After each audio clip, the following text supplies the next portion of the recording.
欢迎收看《关键时刻》，我是钟道和。这个周末，全世界都在看，中国正在进行一场规模最大的清洗整肃的作业。当然没办法想到，习近平真的大刀一挥，他竟然把他的二把手、军委的副主席张又侠给处理掉了，甚至刘振立也通通都被抓到了。大家想说，习近平为什么要突然动这个手的时候，大家会想问：这个清洗已经结束了吗？没有，现在此时此刻正是习近平吃不好、睡不饱最危险的时候，因为他只要一个不小心，随时会被反杀，甚至他的政权会完全被颠覆。你可以看到，现在整个北京城内有一种肃杀的感觉，包括高速公路完全封路，连怎么样，军车全部都出马了。大家有一说这是要去救张又侠的车队，挥军北上，要到北京去。所以现在整个军务的通讯系统里面全部都关掉，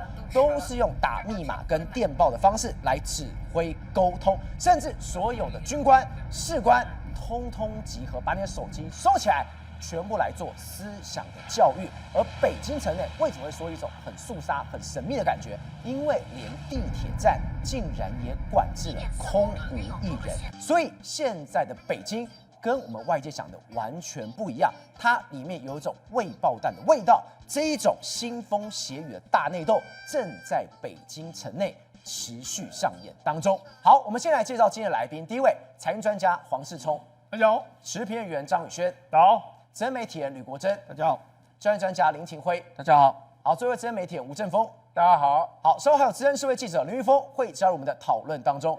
松哥，这礼拜六、这礼拜天，全世界都在看，习近平真的把张又侠、刘振立给处理掉了。大家想一直讲说，为什么在这个时刻突然要出这个手？的确，解放军报是什么？社论一大堆，全部都出来，所以他们非常贪污，做一些非常不好的事情。但怪就是怪在这里，原本写的洋洋洒洒一大堆的罪状，突然一夕之间又下架了。对，所以这不太对啊。如果你今天把这个人处理掉了，我把你打到死啊！对，为什么你突然知道下架？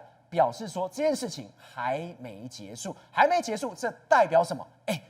你不要以为习近平把他们两个处理掉了，现在才是习近平最危险的时刻。没错，事实上现在的这个时间点来说，可能是习近平执政以来最危险的一个时刻。为什么这样讲呢？因为事实上在这个1月24号的下午的时候，中国国防部的这个发言人出来讲了一件事情，是轻描淡写。他说呢，经过党中央的研究了，他们决定要对两个人立案调查，一个是中共中央的军委会副主席张又侠，另外一个是中共中央的这个军委会的联合参谋部的这个参谋长刘振立，两个人要立案调查，涉嫌违法违纪。他这样就念完了。可这样念完的时候，在全世界引起非常大的这个震撼。这多大咖啊！对，没错，因为我们现在正在见证一个什么？中国可能见证以来的话，对军头最大规模的清洗。对，为什么这样说？因为事实上，张又侠他不是普通人物啊，他执掌这个中国的这个军委副主席已经好几年的时间。我们前一阵子还说，他有可能会取代习近平嘛，所以他的权力是相当大。但没想到，他居然突然之间就被拿下。那就会被拿下之后，现在传言非常多。传言什么呢？有传言说张又侠要发动军事政变，想要拿下这个习近平。也有人传言说他几个礼拜前呢跟习近平有一个口角，然后习近平决定要拿下他。但至于刘振立呢，有人说什么？他现在领兵呢，正准备往这个北京去把这个所谓的这个张又侠救出来，挥军北上。对，所以现在我跟他现在这个时间点里面来说，解放军是处于什么状态？赵总，你知道吗？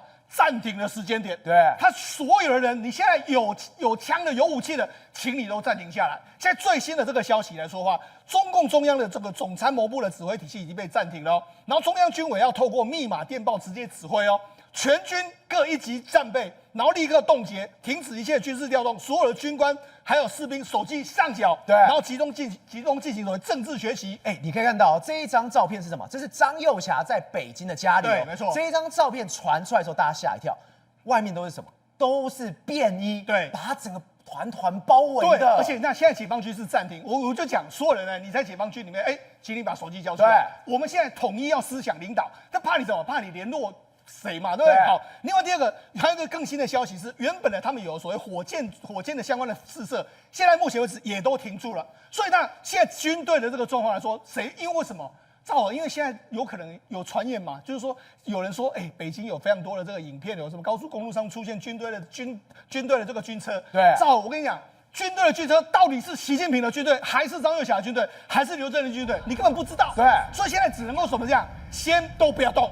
大家都不要动，大家不要动。你动了就是反叛军，我就要处理你。对，所以我才说现在为什么是习近平最危险的时刻，是因为他也不知道到底谁。因为为什么？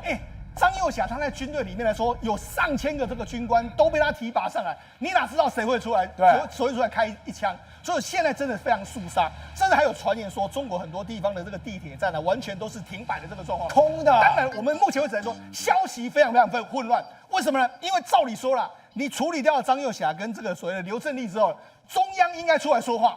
可能目前为止，习近平没有说任何话，对，就是党中央都没有说任何话。现在只有用什么？只有用国防部出来说话，然后用解放军社论来讲这个所谓的这个所谓张又侠的事件。所以你在选的非常非常不寻常。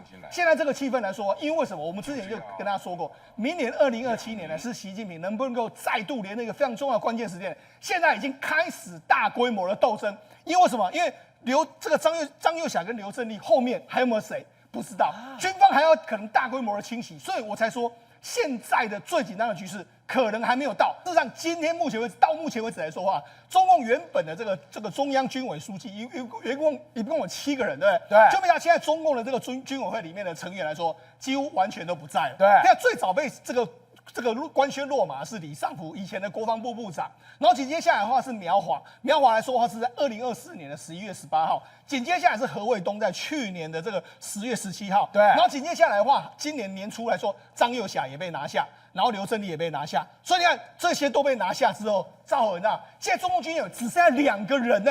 现在一个是军委主席这个习近平，另外一个是张升敏。对，张升敏也才刚升没多久啊，所以呢，现在目前为止来说，整个中共的这个中央的指挥系统来说，事实上几乎是只有习近平一个人啊。不是这样，等于什么？他身边的人等于是团灭。对，没错。所以也就是说，你几乎，我跟你讲，这是中国中央执政以来说最大规模的清洗。那为什么说让大家觉得说这个气氛很诡异的原因，是因为原本你看中华人民共和国国防部原本有这个所谓他们相关的这个消息。对，你看这个张又侠、刘振立涉嫌严重违纪违法被立案审查，对，调查一点进去，啪一大堆，对，就下啪一点进去什么？又没有，没了。对，又没有。那你要，事实上目前为止来说的话，大家都是转发所谓的解放军报的这个社论，所以到现在，那到底怎样？口径也不一致，那你党中央也没有出来说话，所以才说现在这个气氛是相当奇怪。不过网络上的确出现一些不太一样的这个状况，有人支持这个张又侠，为什么？你看大侠佐罗啦，杨正初二，对，就是等于是在张又侠变大侠。对，好，因为他是张又侠嘛，所以就有人说他是大侠哈。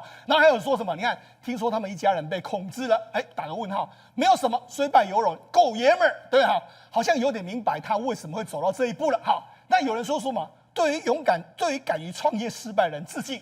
关于为什么创业失败？因为有传言说他要政变嘛，所以你看大侠都70多岁了还要创业，大家都是用这种所谓这个类似相关语这样来讲哈，那要去救大侠劫法场了。等一下，这句话也太可怕了。对，他说现在要劫法场。对。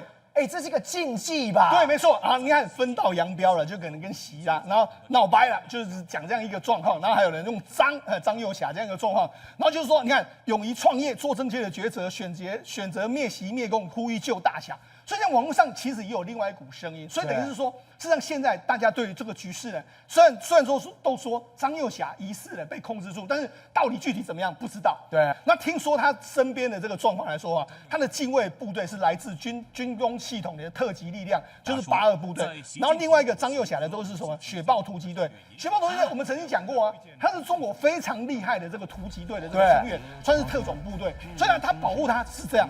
好，那为什么会拿下张又侠呢？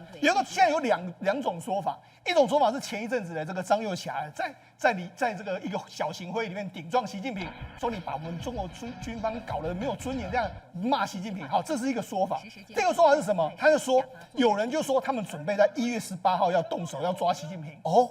就是张又侠跟刘振立，对，然后在行动的前2个小时泄密了。然后泄密的时候，因为那一天这个习近平在京西宾馆，然后他们认为说在京西宾馆好抓，但没想到要准备抓他的时候，习近平立刻离开京西宾馆，不动声色，然后反而去逮捕这个刘振立跟张又侠。所以张又侠原本要去对杀习近平，对要处理他，习近平知道，对马上反杀。对，没错，所以这当然是这个比较这个目前为止是宫斗的说法。东哥，如果刚刚讲，如果是今天真的要去劫狱救大侠的话，那真的出大事。来，你看到这张图，秦城监狱，对，里面这种之前被清洗、被整顿，通通都在这里哦。对，有薄熙来、陈良宇、令计划、周永康。对，如果今天张幼霞他也是在这里的话，是要去救他，这边都可以组一个新的政府了。对，没错，我们讲，事实上就有人在讲，你看被这个习近平斗倒，那包括薄熙来啊，还有之前这个所谓的这个胡锦涛处理的陈良宇啊，对，然后令计划啊、周永康啊、傅政华、郭伯雄、张幼霞、何卫东、李尚福还有魏凤和，通通都在这。对，所以说哇，这里面来说已经堪比一个所谓内阁政府的一个状况，所以你就知道说，事实上习近平这一路来到底斗倒了多少人？你再看另外一个是《华尔街日报》，对，《华尔街日报》也有一个报道，不过我觉得《华尔街日报》的报道大家稍微看一下，为什么稍微看一下？因为《华尔街日报》的报道很多时候呢，因为他是说是美国高层跟他说，但是我跟他讲，应该不太可能是美国高层跟他说，应该是中国的高层跟《华尔街日报》的爆料。为什么这样讲？因为《华尔街日报》一向都跟中国的高层关系非常非常好，对，所以很多爆料来说，事实上都有一点点在替中国官方在说法。为什么这样讲？因为他直接讲到，如果美国没有出来否认，那很危险的。为什么？他说，因为这个通报，他说为什么会抓他？75岁的张幼霞涉嫌把中国的核武计划的核心技术泄露给美国，真的假的？对，核心核武就是中国最重要的东西，跟美国来抗衡最重要的东西。结果你说是底下小官慢慢给那也就算，是中共中央军委副主席2把手，对，张幼霞给出去的。对啊，所以《华尔街日报》这样报的，你觉得美国政府有可能跟他说，对，就是这个魏凤，就是这个他的资料都是他给我的，所以才说这个不太可能，是这有可能是中国官方放出来。那为什么中国官方要放这个消息？很简单，就要把这个张幼霞打成就是你是亲美派嘛，对，好，你是跟中国这个中共，你是中共的敌人嘛，我才可以整肃你嘛。还有另外第二个是什么？第二个是说，因为张幼霞她涉嫌贪污嘛，他在掌握这个研发采购的硬体的部门的时候，由于预算庞大，里面来说有透过这个拔擢军官来换取巨额的钱财。巨额钱财里面来说，他讲到就是李尚福。他说李尚武听说就给他很多钱嘛，对，给他很多钱的时候，就说啊，这个你就可以当国防部部长。就他拔擢非常多官员，都是因为钱的关系。所以李尚福行贿张幼霞，让他当上国防部长，结果你又贪污，对。然后结果他们现在把他两个串在一起，对，他贪污，你也有贪污，对。然后因为他在2023年他就被抓了嘛，对，所以你就知道，事实上因为你们两个是绑在一起，所以现在在《华尔街日报》的报道里面，你有2大罪状。一个罪状就是你通敌嘛，对，你把这个核武的这个东西给了这个美国嘛。第二个就是你又是贪腐嘛，这2个就是大罪状。所以等于是说，他这个是讲给外国人听的，对，或者说他是在放出这个消息，就是他准备把它打成就是他是一个反叛中国，然后又贪污腐败的一个人。那我跟他讲，为什么这个他要动张幼霞，有几个原因。第一个原因来说的话，我们讲在2024年的8月29号那时候呢，这个苏立文到这个中国去访问这个拜登时期的这个国安顾问苏立文，他到中国去访问的时候，知道人家他做了什么事吗？他特别跟中国说，我要见张幼霞，指名的。对，那所以当时就觉得很奇怪，你为什么要指名见张幼霞呢？当时，所以从那时候开始，海内外有非常多说法，就是说张幼霞准备要取代习近平嘛。所以当时不是还有一个说法，就是说很多这个中国党中央这个所谓元老级的人物就说，我们要张幼霞来牵制习近平。所以赵尔，你记不记得我们曾经说过一件事，是前一阵子的解放军的这个报纸里面都说过要什么？集体领导，对，以一个权力这么高的这个习近平来说，他当然不能够忍受嘛又何况说你又可能又有通敌又怎样，反正不管了，反正我就要把你处理掉的一个状况。好，那事实上现在习近平准备怎么做呢？听说他已经派了这个专委小组了，然后我们都说之前要倒查10年嘛，可他现在倒查很久他把他倒查到他从2007年到2012年担任沈阳军区的这个司令员的时间开始调查，对，然后有调查小组已经抵达了沈阳。而且刻意避开军事基地，选择入住的地方的饭店，以防止张幼霞在当地的支持网络干预办案。所以是干嘛？谍对谍。对，我不让你知道我在干什么。对，所以事实上现在我才说嘛，现在是个气氛非常诡谲的时刻。因为什么？习近平拔掉了张幼霞，可是他下面那么庞大的的网络，你根本不知道还有谁。另外一个谁在后面支持这个张又侠，这些都有可能在接下来一段时间会浮出台面。所以来说，中国在2027年明年的这个21大之前，我觉得这段时间来说的话，斗争可能会异常的这个激烈。廷伟，我们大家都想问，为什么在这个时间点把张又侠跟刘珍丽给处理掉？明明就知道这个风波一定会非常非常大。正如同我们刚刚讲的，现在习近平是他最危险的时刻，你没处理好，人家真的挥军北上，你就完蛋。但你说这里面从一个地方就看出为什么习近平一定要动他们。解放军军报里面的这一句话，来，我们看到严重践踏破坏军委主席的负责制，你说这有点僭越职权在上面了。对，其实上一次何卫东苗华的事情也是一样，也是所谓的践踏所谓的军委会主席负责制哦。因为我特别关注到，在第3任的习近平的任期当中，他特别在意这个东西。对，很多东西来讲的话，不是我习近平说了算，不是我习近平拍板定案的话，你都不能算是做出了决策哦。所以习近平他很在意这个事情。也就是中央集权的概念，所有事情全部都要听他的。你看到党这边来讲的话，乖乖的哦。党这边是蔡奇，对不对？对。丁薛祥，对不对？还有李强，对不对？这就是拿公事包的。那这些拿公事包，基本上习近平讲什么，就说是就是了，你就去执行就是了。所以你看到特别注意到第一时间张又侠的事情一出来的时候，他有一句话叫做"经由党中央研究"，经由党中央研究就是代表说，你军队还是要听党的。那党中央研究谁去研究？蔡奇会研究吗？丁薛祥会研究吗？李强会研究吗？他们都听习近平的，所以习近平自己研究而已。对，所以习近平告诉他说，以党中央名义，就是把这一个张又侠抓起来。那这时候，张又侠、刘振立也好，或者是像何卫东、苗华这些人也好，都是犯了这个事情。你看到现在习近平越来越担心啦，对，他会担心什么？因为委内瑞拉的这个马杜罗被抓走了，然后现在这个川普要对伊朗动手，主要的原因是什么？不是因为美军有多强，是因为委内瑞拉的马杜罗旁边都是被美国渗透的，有内鬼、内奸，他会担心的。对，然后伊朗旁边来讲也都是内奸什么意思？习近平解放军旁边全部是不是跟美国之间有私相授受啊？对，私通啊，所以这个才是一个最大的问题。习近平现在就怕得要死，为什么怕得要死？他只要旁边有一个风声鹤唳，你跟谁接触？还开玩笑，之前我们讲过，张又侠怎么可以跟苏立文见面呢？对不对？然后呢，张又侠你又代表这个习近平跟那个范传统这个什么那个越南的苏林见面等等，就是说很多的过往的这些张又侠的作为，对，其实习近平是看在眼里，但是呢，他慢慢的到最后来讲的话，一刀毙命。你看到这一次出手的时间点刚好在哪里？刚好就是马杜罗被抓嘛，刚好川普要对付这个伊朗嘛，对。然后接下来4月的时候，川普不是要到中国访问吗？你到中国访问的时候，川普身边都知道说你习近平想讲什么，你习近平要干嘛，我都一清二楚。为什么？因为旁边都是我的卧底啊，那还得了？因为你刚刚有提到一个最关键的事情，就是说现在就是因为僭越王权的关系，大家不听话，所以我必须把你干掉，你也不忠诚，我要把你干掉。但现在问题点就来，那台海的问题，等于是既然习近平都定于一尊了，真的是由他说的算吗？毛泽东他开国的时候要8大元帅一起帮着开国，对，也就是说，我做战略上的规划，我决定要打或不打。但是如果真的要打仗的话，还得靠这些所谓的军事专才。所以我们讲了，他底下这些上将都不见了，就是说你怎么打仗呢？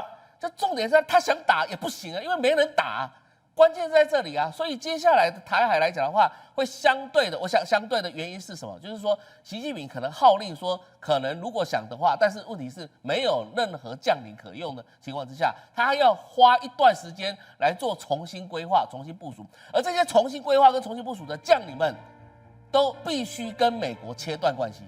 你如果没有跟美国切断关系的话，眉来眼去，不好意思，情报又送给美国了，印太司令部都知道你在搞什么鬼的时候，你怎么打仗呢？所以你不要忘了，火箭军被整肃的原因是什么？火箭军被整肃的原因，就是因为你丢了那几颗飞弹。对，裴洛西来台的时候，演习完之后，火箭军后来弄了在东风飞弹，结果呢，美国就给你放一个报告出来，说火箭军在哪里，在哪里，通通都有。对，那火箭军20多个将领全部被整肃了。那所以显然什么意思？就是说，习近平不希望你这些将领们跟美国之间眉来眼去。好了，我们讲那个张生敏，然后现在剩下的那一个就是张生敏，对不对？对。张生敏也姓张，对不对？也是推背图当中所这个带着弓箭的，对不对？你知道张生敏他过往扮演的角色是什么？就是廖杯啊，他就是廖杯啊。为什么？他是以前2炮部队出身的。照道理讲，火箭军20多个将领被整肃的时候，为什么他没有被整肃？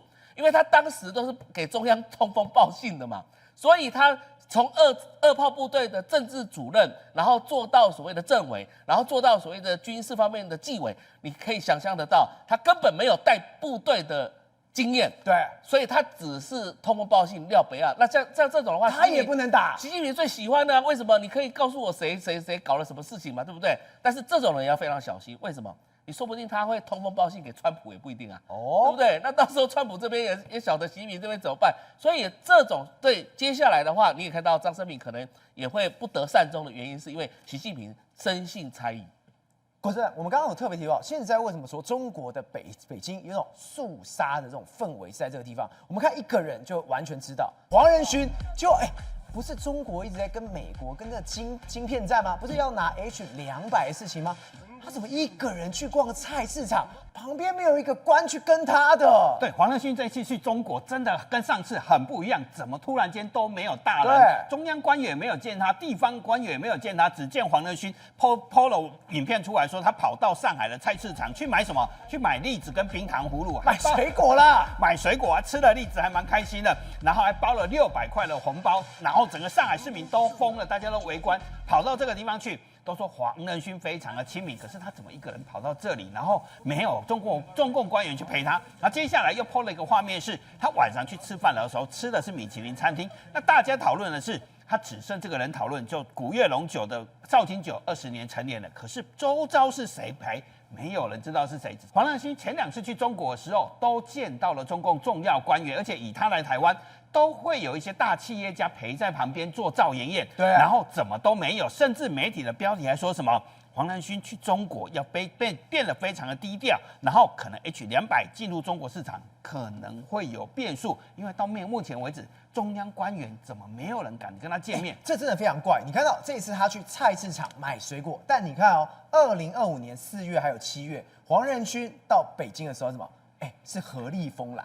结果你看2025年7月的时候，王文涛陪他来，旁边都是咖。这一次旁边哪有这样空空荡荡的？对，他去的时候都见到非常重要的人，去年总共见了2次，去了中国2次，都见到重要官员，包括何立峰，他管的是中美贸易跟科技相关的政策，所以他那时候还拉拢黄仁勋说，中国向来就是外商的沃土，辉达在这里发展很好。再来是主管科技业务的商务部长王文涛，然后问他说，脱钩这件事情是不可能的，以后我们要好好勾起来，希望辉达好好服务中国的客户。对，再来也见了上海市长，所以为什么觉得奇怪是，他这一次要去上海办尾牙，怎么上海地方官员也没有人好好去办这个活动？他那时候跟上海市长龚正见面，龚正为什么要特别跟他见面？是因为辉达在上海有2000多个员工。这几年成长很快，成长大概50%，增加将近1000人，所以他会说，辉达，如果你要好好评估人，真的会很鼓励你发展。结果这些人是不是都怕